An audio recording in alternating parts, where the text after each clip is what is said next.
Hi, this is Dr. Karen Wilson Starks, your host for the Voice of Leadership, the show for business executives and global corporations who appreciate a principled biblical lens on leadership, featuring the song Consuming Fire by gospel jazz saxophonist Ron McMillan. You are listening to our Resource Renewal Series featuring shows for times such as these.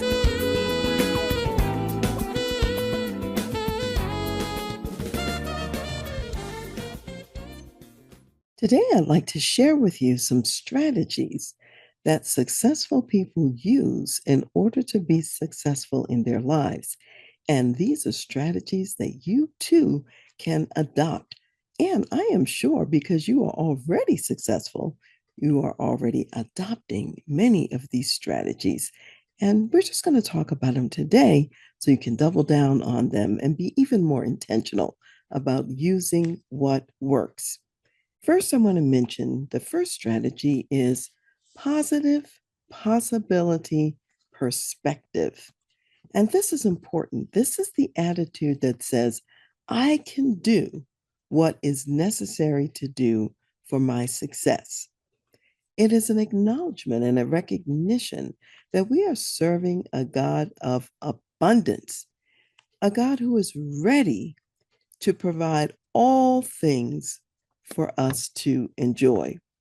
There is a way to health and wealth for you personally and also for your organization. And I'm defining health and wealth very broadly. I'm defining it as what has you in the center of your purpose and your mission.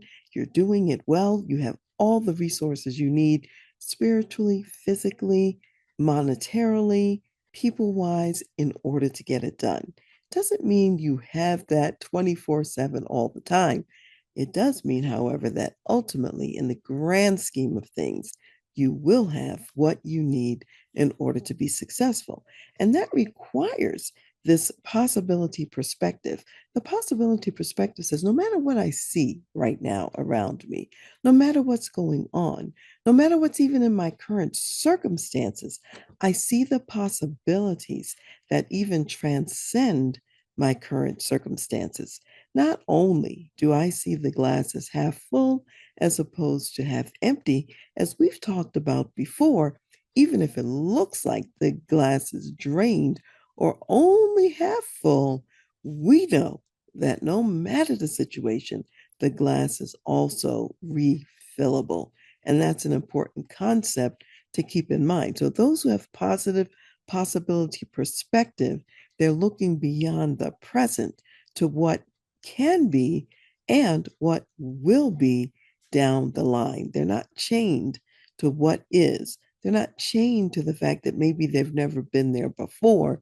They realize it's still possible to go to the places that they want to go and that they set their sights on and set the sails so that they actually end up going to those places. So that's the first thing, this attitude of possibility, this attitude of can do is important for success. Number two, I would call decide definite direction. Sometimes people are not as successful as they could be because they have not declared a definite direction. They haven't declared a definite goal, a place that they want to go, an item that they want to achieve. And just think about it. If you get in your car and you don't decide where you're going, you probably will waste a lot of time and you'll end up going maybe a lot of places that you didn't want to go.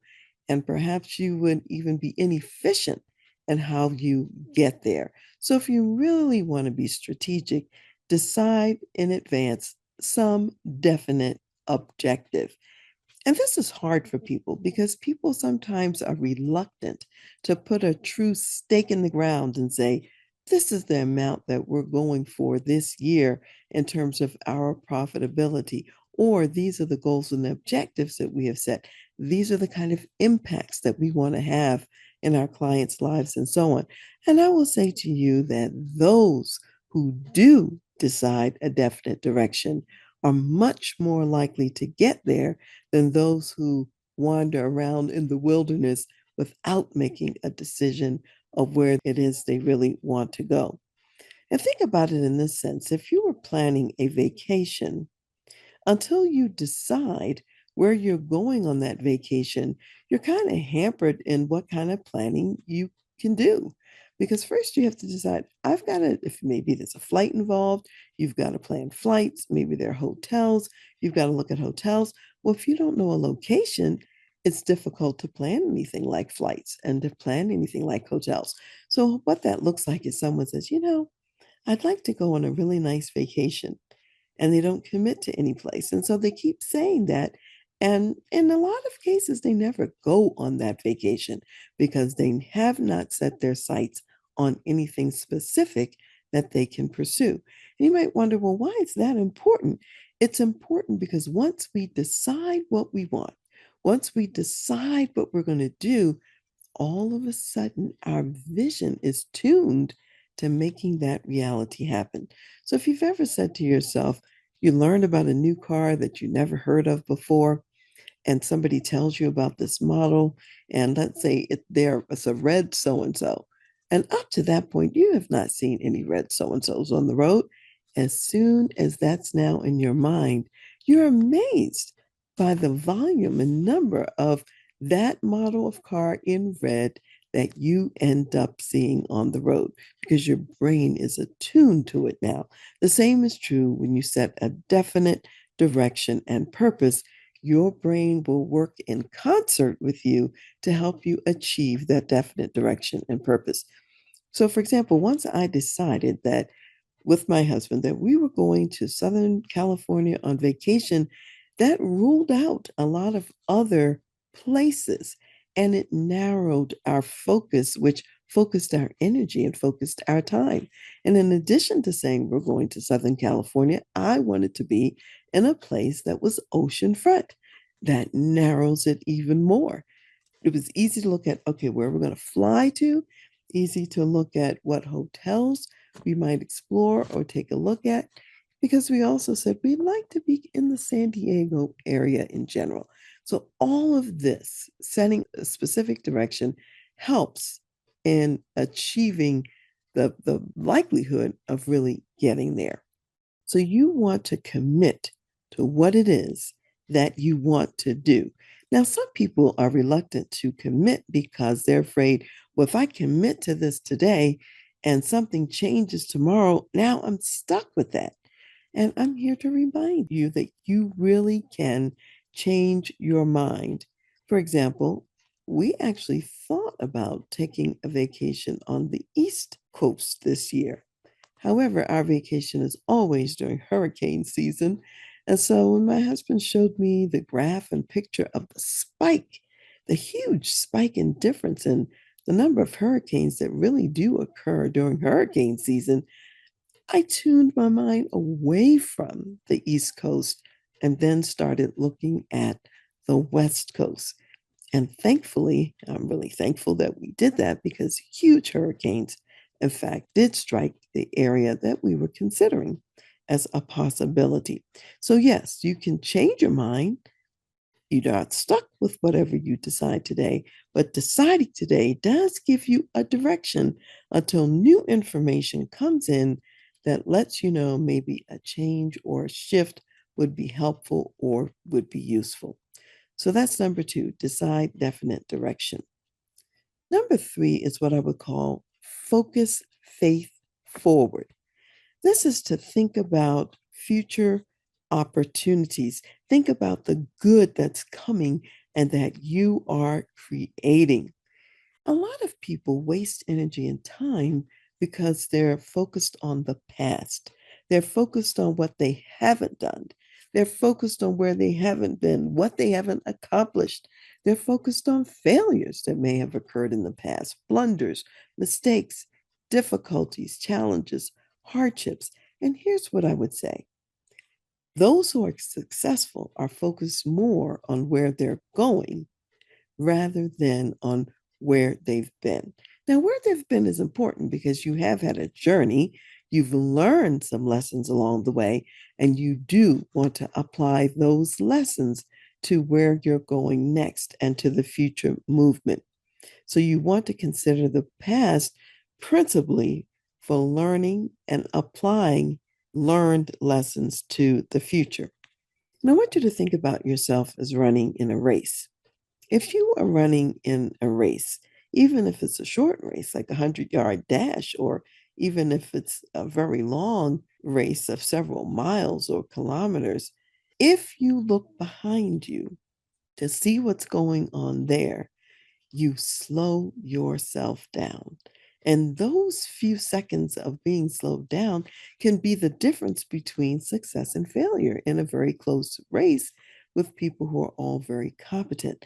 So I would encourage you when you're running in this race of life to be successful at your purpose and your calling, don't look behind you, rather, look ahead to where you're going so that all of your momentum, all of your energy is forward focused and you're not working at cross purposes with yourself. You have to remember that all things really do work together for your good. And that's what faith is all about, because there are times when there will be challenges, there will be difficulties, there will be hardships that come your way. And you don't want to let those hardships scare you, because God also uses the mountains and the valleys in our lives for our good, for his purposes. All things really do work together for good to those who love God and who are called according to his purposes. So, number three, as we just mentioned, we would say is focus faith forward. And then that brings us to number four, which is to grow gratitude. Here's what you want to remember: God really does want to bless you. You don't have to convince him to bless you. That is God's heart to bless us. Even in challenge and difficulty, even when Israel was rebellious against God, his heart was always restoration, always redemption, always goodness for his people, even when he had to discipline them, even when they were taken into captivity at different times. God still said, I know the plans that I have for you to give you hope and a future. So we want to always have gratitude about the fact that we are serving a God of abundance, one whose heart is already tuned towards abundance and blessing us in our lives. So when we practice and grow gratitude for what we've already received, that opens the doors of our hearts for more blessing to come in. And God wants us to be those vessels and recipients of his abundance and of his goodness and of all of those blessings. And when we're staying in a place of complaint, when we're staying in a place where we're not thankful and not seeing what he's already done, the door may be open and we will miss it. We won't see it, because the way we approach life, the attitude that we bring, has a lot to do with what doors we actually see and which doors we actually walk through. So, gratitude is important. And so often, God would remind his people to remember what he had done for them in the past and to be thankful about what he had done in the past. And even through tough times, when Israel had to walk the 40 years through the wilderness, God later told them, your shoes didn't wear out. I provided food for you, including the food that angels eat, the manna from heaven. I provided water for you, even in the desert. So he reminded them, even in hard times, I was there. I was taking care of you. Even when you were in captivity, I was there. I was taking care of you. And I made sure that you came through on the other side, that you had descendants for the future. So we want to just remember that a thankful heart is really a magnet for even more of what we need in this life. We don't want to end up being guilty of building a dam up and against God's flow in our lives. So don't dam it up. Open up the floodgates because God will pour in a blessing that is so abundant, we won't have room enough even to receive it. So we want to make sure that we are vessels ready to be filled. And I'll just mention one illustration. There is an account in the Bible about a parable that Jesus tells about the vineyard owner who goes out into the highways and byways and he finds men who are not gainfully employed. They're looking for someone to hire them for the day. And what you have to understand about the culture at that time is that if you did not get hired for that day, you did not make the money that you needed to feed your family for that day. So it was very serious. That meant you weren't going to eat that day if you weren't hired. So when the vineyard owner goes out early in the day, he hires a number of people. He goes out a little bit later, he hires a number of people, and he promises them, if you work in my vineyard today, I will pay you a denarius. And what we have to understand is that that denarius is what they needed to feed their family for that day. And we know in the Lord's Prayer, part of it says, give us this day our daily bread. Well, our abundant God does that. So then, as he's continuing, he sees men in the last hour of the workday who have not been hired. And he says to them, like, why are you still here? And they said, no one has hired us.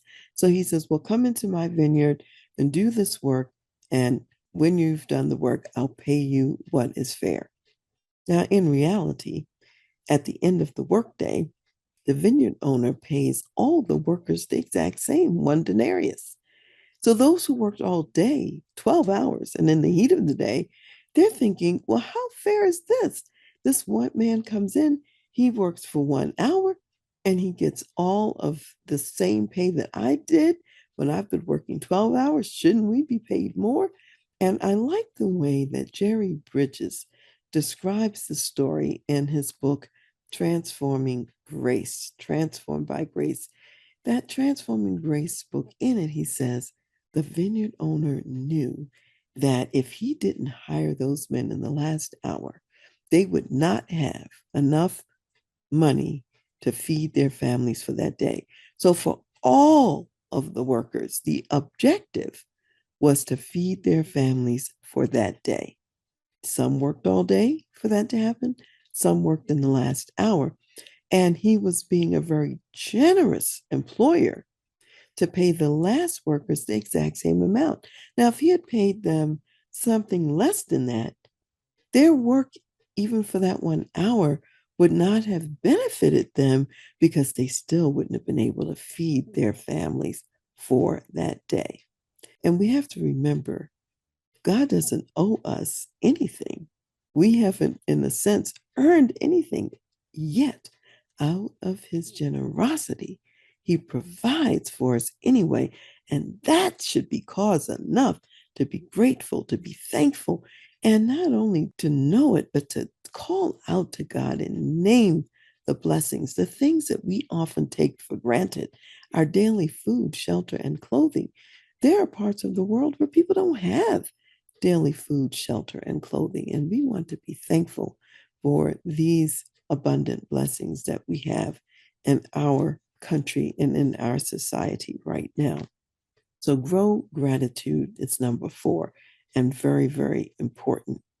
Number 5 is pursue persistent perseverance. And this is important because everything and every day is not easy. Some efforts that we're involved in and that we're pursuing, they might take longer. And this is a tragedy that some people have worked hard for a long period of time only to stop just short of their goal and success. Only they didn't know that they were that close to success along the way.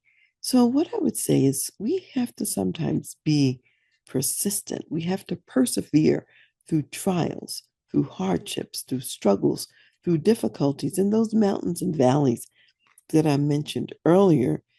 And we have to remember to come back another day, come back another hour. Keep at it until you achieve your goal. And when I'm thinking about this in this time that this is being recorded, I'm thinking about the war between Russia and Ukraine. Even though Ukraine is a small nation and Russia has so many more resources in a sense than Ukraine, Ukraine has not given up in their fight for independence, their fight for sovereignty of their own nation, their fight to be free and to be able to govern themselves. And so they dig deep down inside of themselves. They reach out to allies and other help, and they come back to the battle another day to persevere and to persist, even though it is not easy, even though it is difficult. So pursue persistent perseverance because many people who would have won didn't win.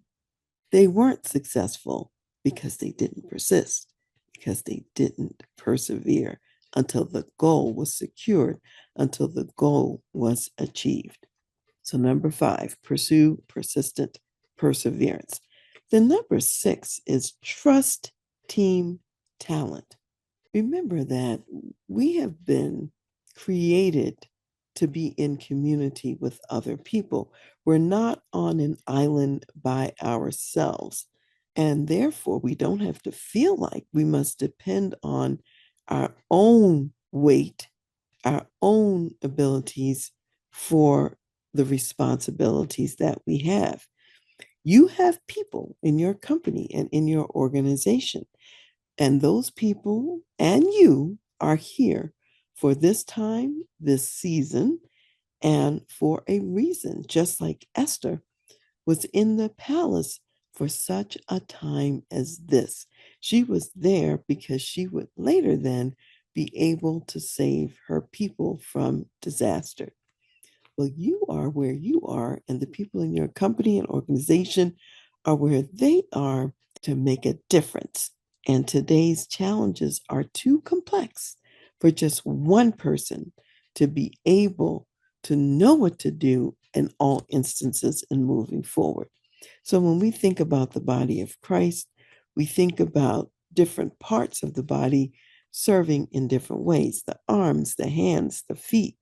And the problem is, we will go in wrong ways or trip over ourselves if we're not coordinated together with all of our parts.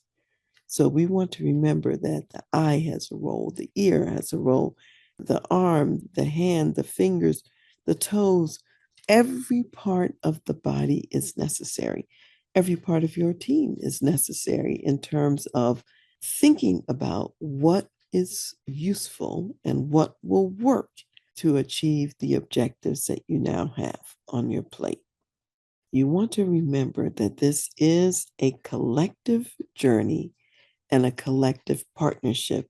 And that means making sure that your team members have a voice in co creating that partnership and how you do it along the way. So it's not just the one leader, it's the team in combination, weighing in, bringing the best of their talents to the process. So, number 6 is trust team talent. And by the way, that doesn't mean you do everything the team says. To the contrary, what you are doing is you are accessing the expertise, the knowledge, and the wisdom of the team in that collective brainstorming and the work that you're doing together. And out of that, you are then deciding what is the best course of action and moving forward. It doesn't mean that you just do whatever the team says. That's not the way you're doing it. You're trusting the team to brainstorm with you. You're trusting the team to think with you. You're trusting the team to bring their A game of ideas. And out of that is going to emerge the direction that you really should go in. So that's 6, trust team talent. Number 7, seek to serve. This is huge. Seek to serve. Those who are successful in this life recognize that they are here for a reason. They're here for a purpose that goes beyond just themselves. So you have to decide, what service are you going to render, and who are you going to provide service to? First of all, you definitely want to provide services even to the team members in your own organization. There may be some learning opportunities that you are providing for them. You also want to serve those who are in your target market, your customers who are coming to benefit from whatever the products and services are in your business. You are there to serve people who are in your faith community, people in your community in general where you live. So, serving others and recognizing who you've been put here to serve is really important. You want to awaken the generosity that's inside of you for mutual benefit. And as you are awakening that generosity for mutual benefit, you want to do more than what is expected. You want to serve with excellence and continue to have that abundance thinking. I'm remembering a friend who was dating a man who was telling a story about himself to my friend. And this was a new relationship. And the man was talking about how that at work, he wasn't going to waste a whole lot of time doing the work of the employer and whatever they wanted him to do, whatever they asked him to do. He was only going to do the bare minimum to get by. Now, people with that attitude are rarely successful, and they're hard people to live with as well. So, I actually advised my friend to seriously consider whether she wanted to continue dating this person, because that man was sharing something about his character that ultimately would manifest in their relationship in a negative way. He was not going to be a generous person. He was not going to be a kind person, or one who would put himself out for someone else. If he couldn't even do that in something simple like in the workplace, how could we then say he's going to make those sacrifices in his more personal life as well? So my friend discovered that what I said about this person ended up being true. And ultimately, the relationship ended after a lot of very sour notes and tremendous difficulty. However, when people tell you about who they are early on, and they're the ones letting you know their philosophy of life, I would say believe them, because they're probably going to live just the way they told you that they're going to live. So if you want to be successful, you want to prioritize, you want to seek to serve other people, just the way Jesus did. Jesus said he didn't come to be served, but he came to serve other people. And that's the way you want to have your mindset shaped as well. Many times it is fear that causes some people to stop using these 7 success strategies. So, what happens is they stop doing what actually is working. And the reason why they stop is because they're looking around and they're seeing danger. They're seeing something in the circumstances.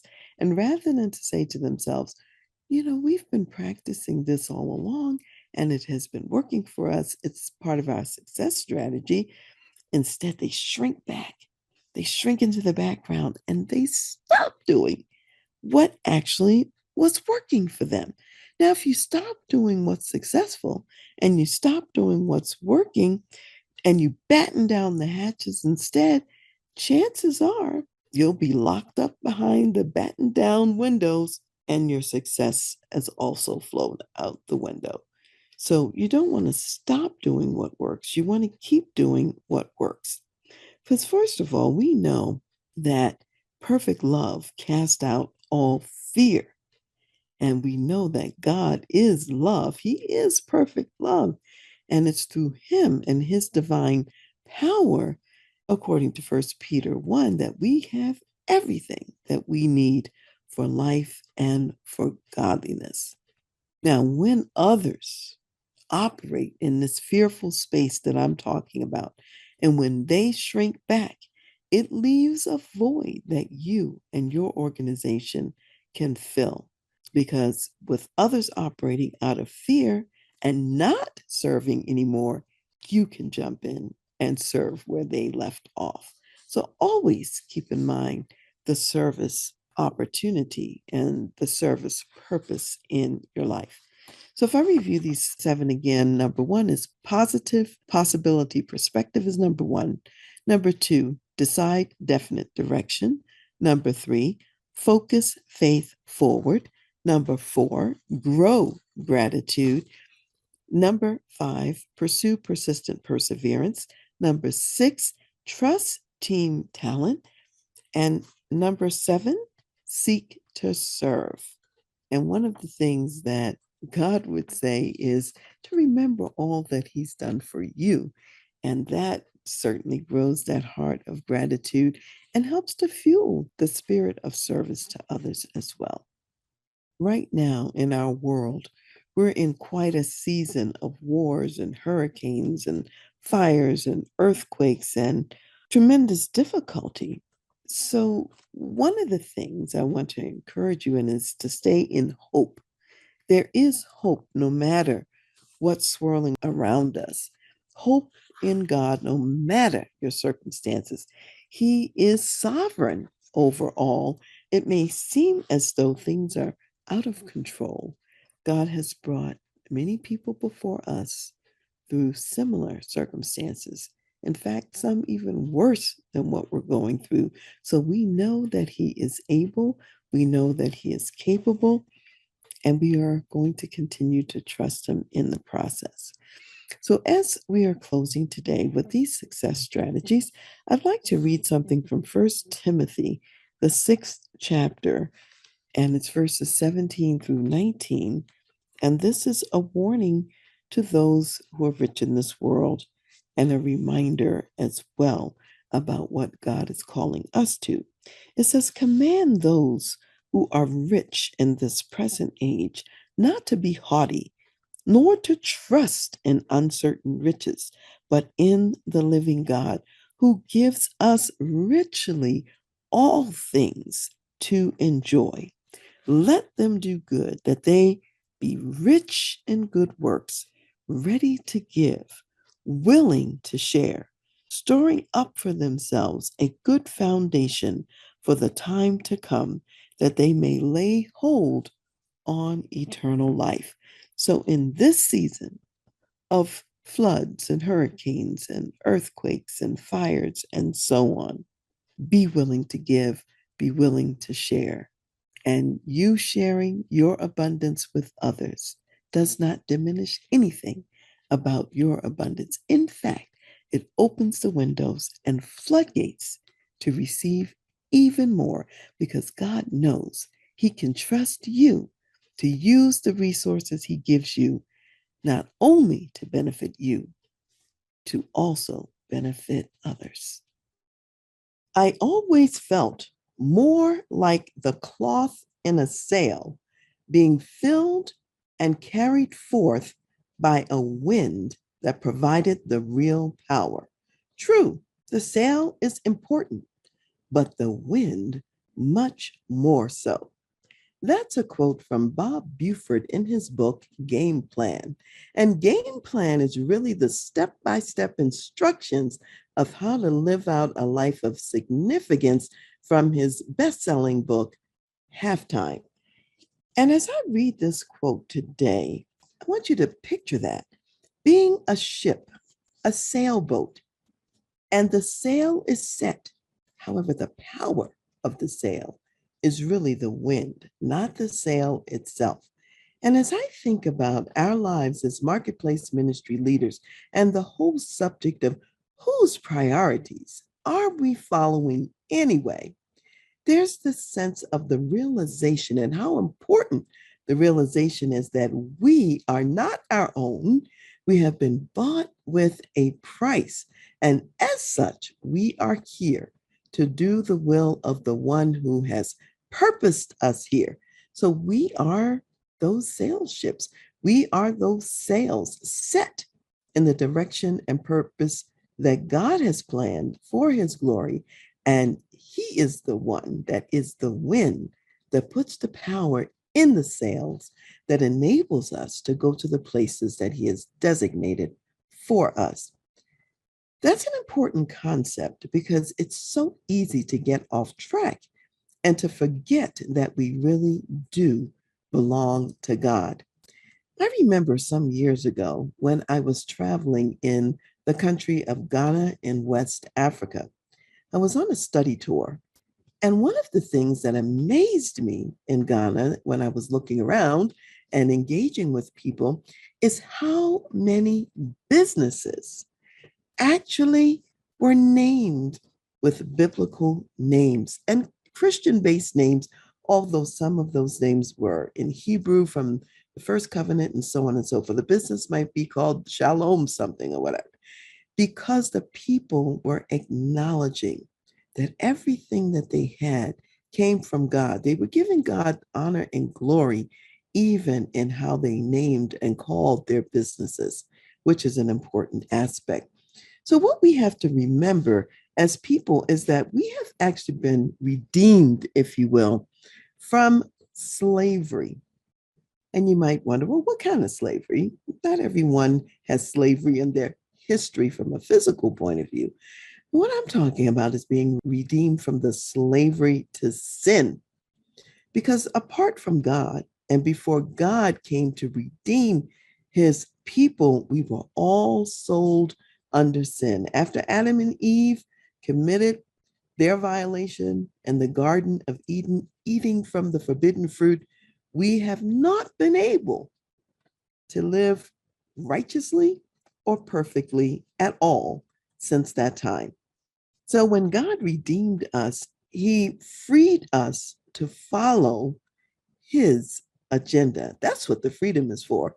A lot of times we really think about being free to do whatever I want to do and even being free to do things that are the wrong thing. However, before we weren't free to do the right thing, we automatically did the wrong thing until God purchased us from slavery, from that chopping block. And it was a price that we could not pay.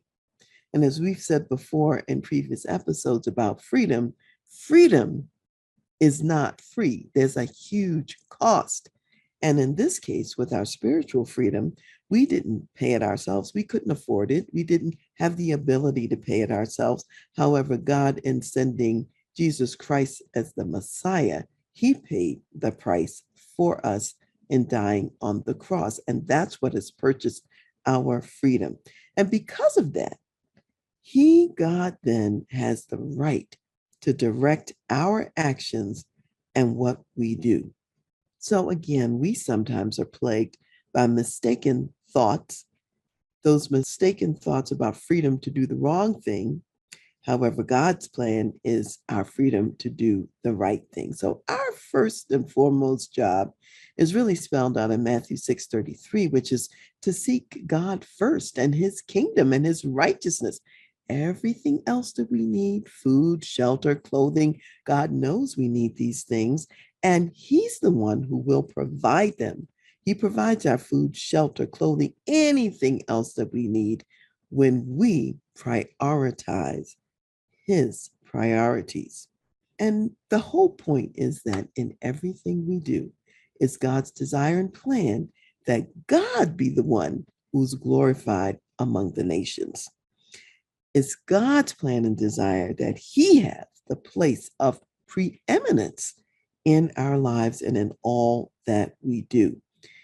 There's an illustration in the Bible that talks about, if a man is enslaved and he's serving his master, or he's a servant and he's serving his master, is it normal for that servant to eat first and then serve the master? He says, no, the master eats first, then the servant will be able to eat afterwards. And so it's the same kind of a principle.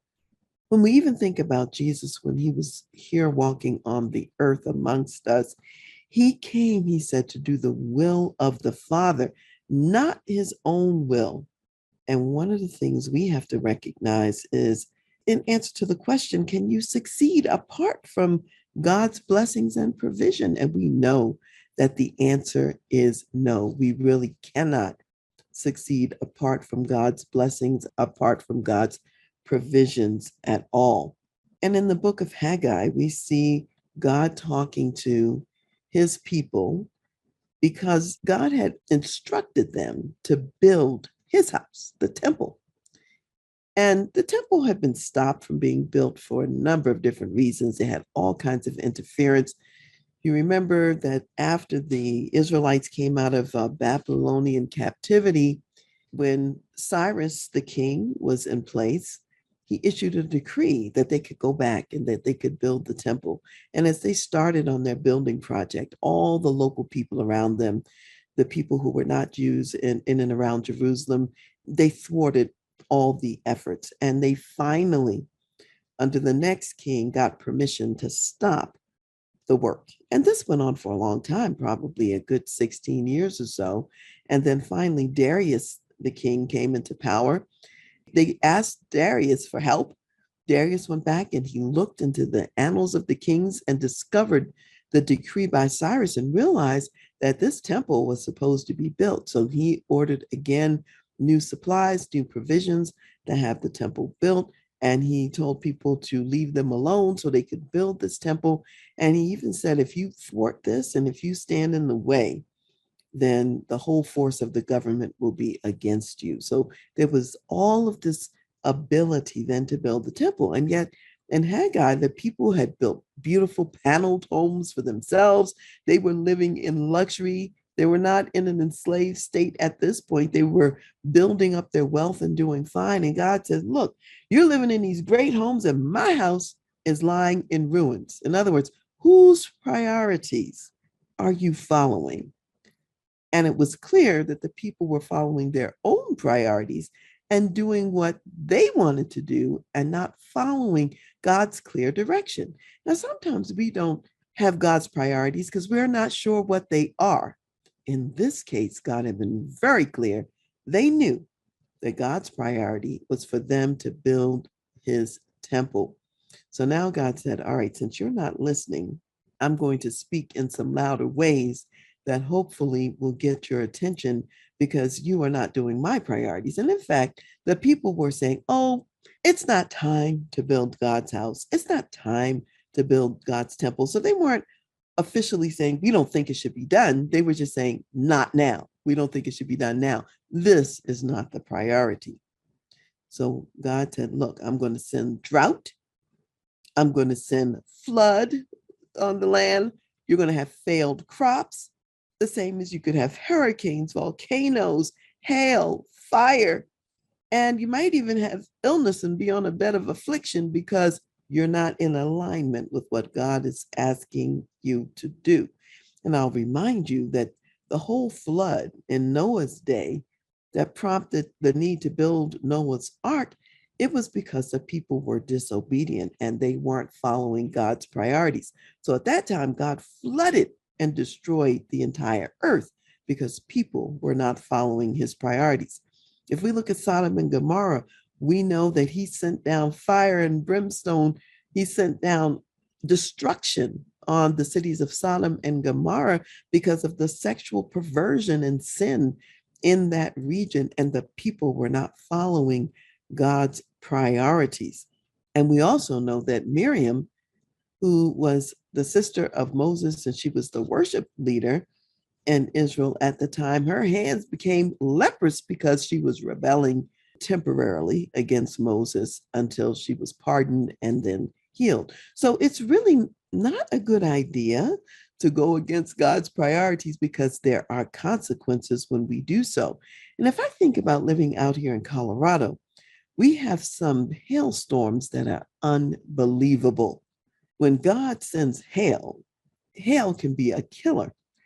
I know when I lived back east, I've never seen hail like you see here. We routinely in the summer will have golf ball sized hail. Sometimes we have baseball sized hail, and it comes down hard and furious, destroying cars, breaking out windows, destroying houses, breaking out windows, destroying roofs. We've had to have our roof replaced a number of times because of hail. And one of our recent and devastating hailstorms killed a lot of animals in our local zoo here in Colorado Springs. So when God even uses the forces of nature to get our attention, this is not light action, is what I'm saying. So there are all kinds of lights that can come that are in a more natural realm that God may send. I also want to mention that when we're not aligned with God's priorities and when we're not following those, it would seem, and this is what happened to the people in the time of Haggai, they would put money in the purse and it would go out the back end through holes in the bottom. So you're working hard, you're tending the crops, you're doing all the things that seem like the right things. And God says, well, I'm not going to bless that. I'm not going to bless these efforts because you're not prioritizing what I've asked you to prioritize.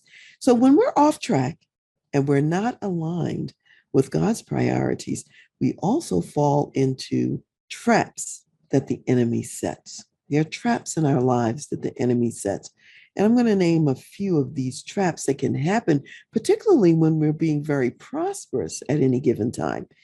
Oh, just when you have a lot of money and you're being prosperous, things are going well.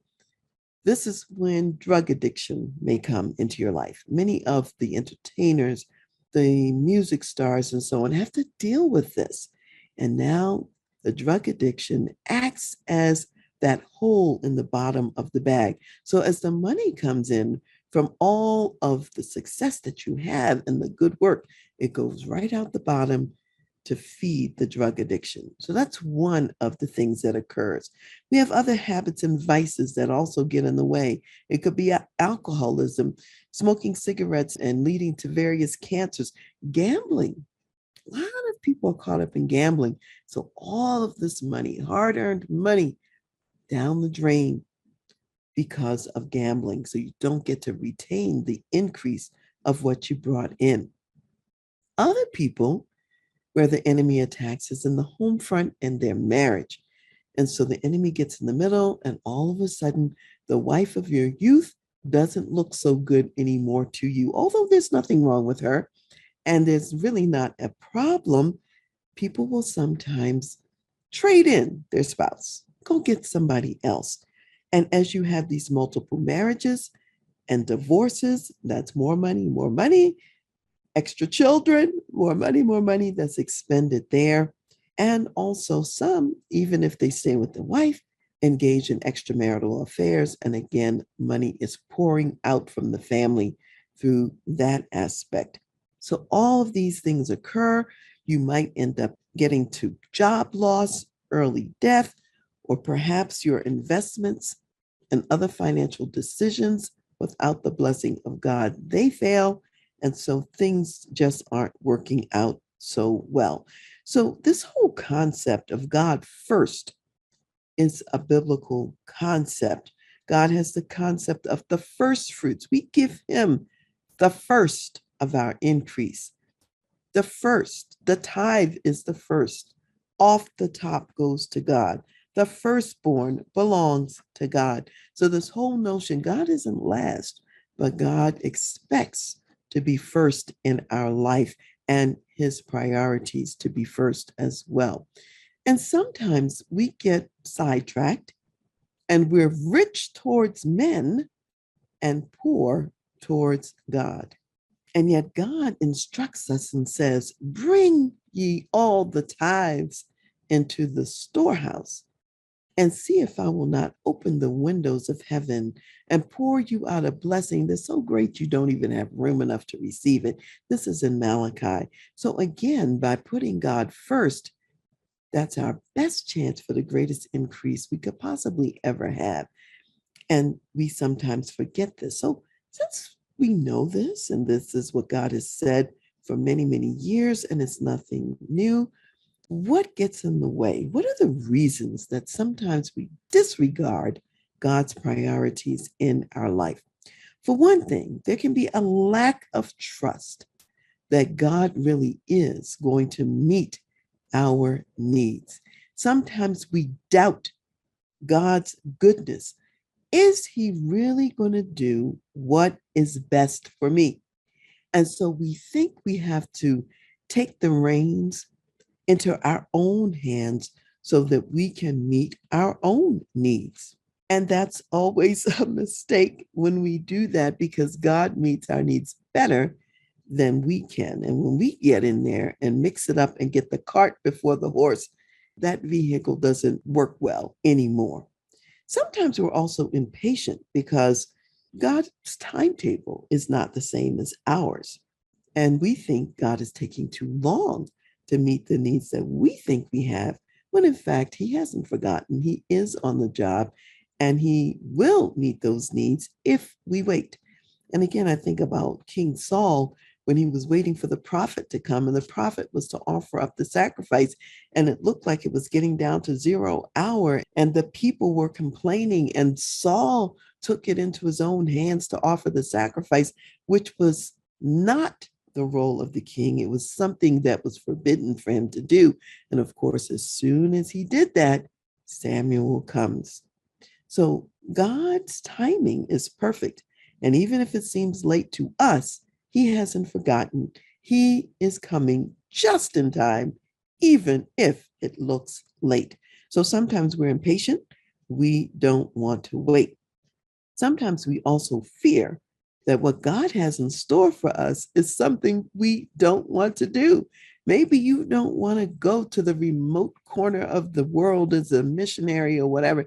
You say, well, I've got to make sure that I'm doing the things that I really want to do, because if God gets in the mix, I'll probably be sent somewhere I really don't want to go.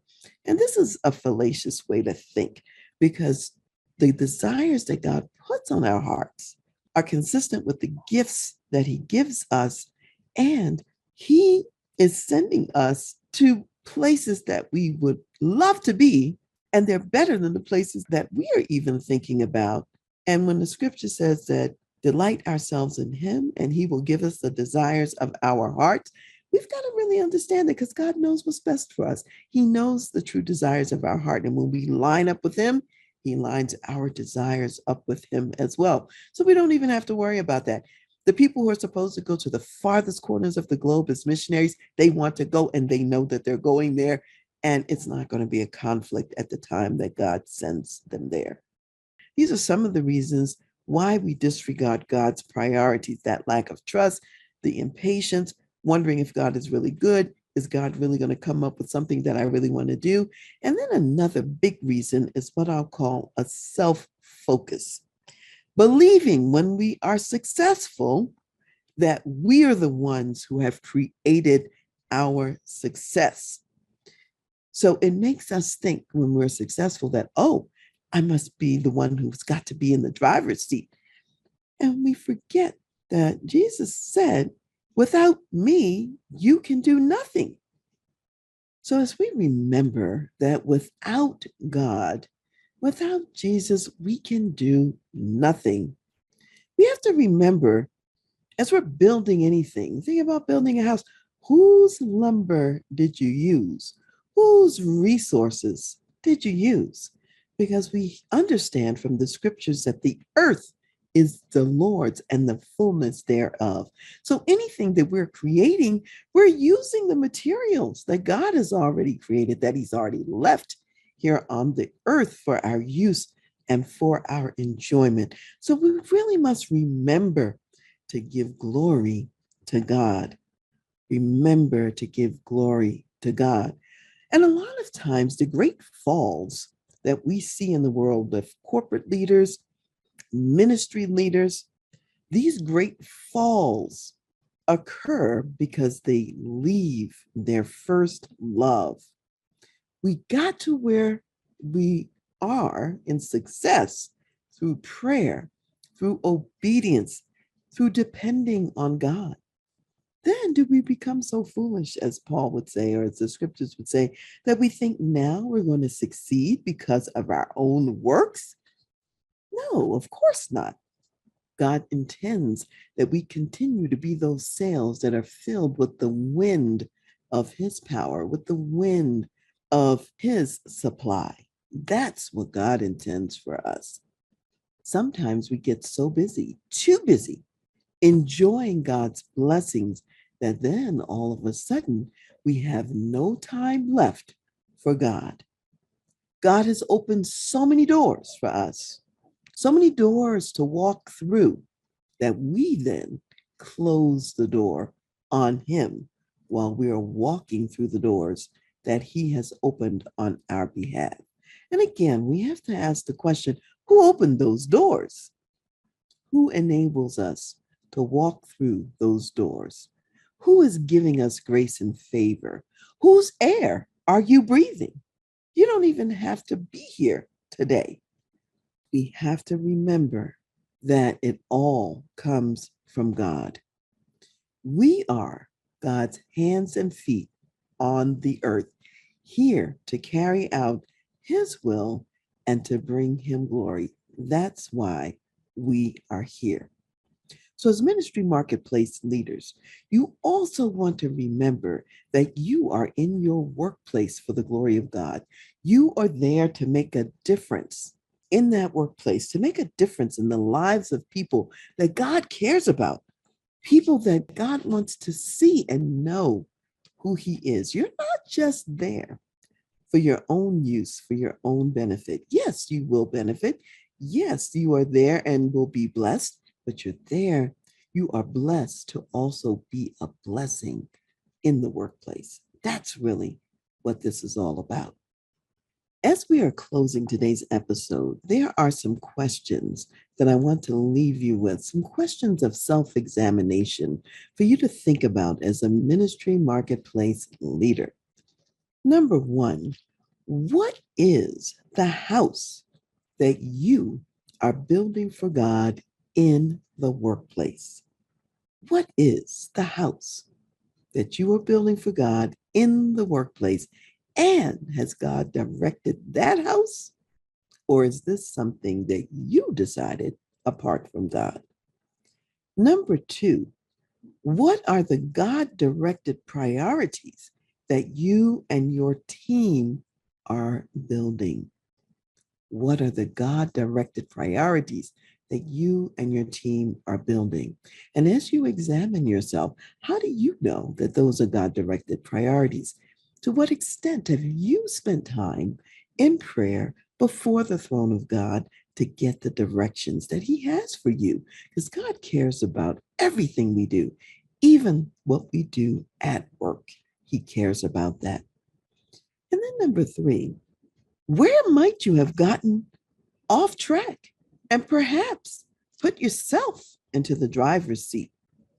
If you find that you're in the driver's seat and God is not in the driver's seat, what will it require for you to unseat yourself from the prominent place that is reserved only for God? He's the one that's in the driver's seat of our lives. And as we're thinking about that, I really want us to remember something in the history of God's people from the book of Deuteronomy, the 8th chapter, starting with verse 10, because God was warning His people. God knew that He was going to bless them. He was bringing them to a land filled with milk and honey. They were going to have wonderful houses, they were going to have prosperity, and He did not want them to get the big head as they had that prosperity. And so He was warning them of what could possibly happen after they were in this place where they weren't going to lack anything and where everything was going to be beautiful. So in Deuteronomy, the 8th chapter, starting with verse 10, He says, "When you have eaten and are full, then you shall bless the Lord your God for the good land which He has given you.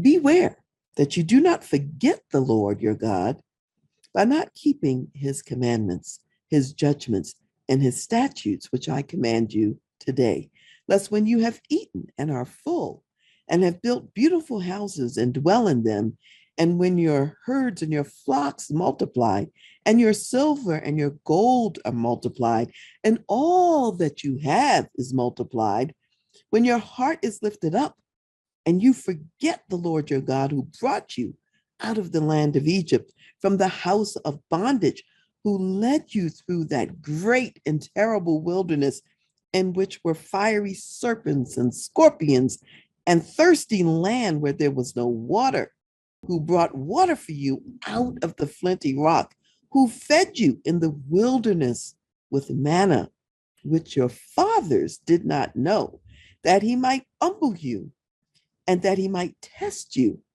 to do you good in the end. Then you say in your heart, my power and the might of my hand have gained me this wealth. Well, that was God's warning to his people back then as he was bringing them into the place of promise. So as God brings you into a place of promise today in your workplace as a marketplace ministry leader, remember, it's not your power, it's not your might or your hand that has given you wealth, but it's God's power that gives us the ability to obtain wealth and to make a difference in our workplace. So use your freedom for the glory of God. Give him praise and his due for resourcing you, resourcing your sales with his power and his grace and favor.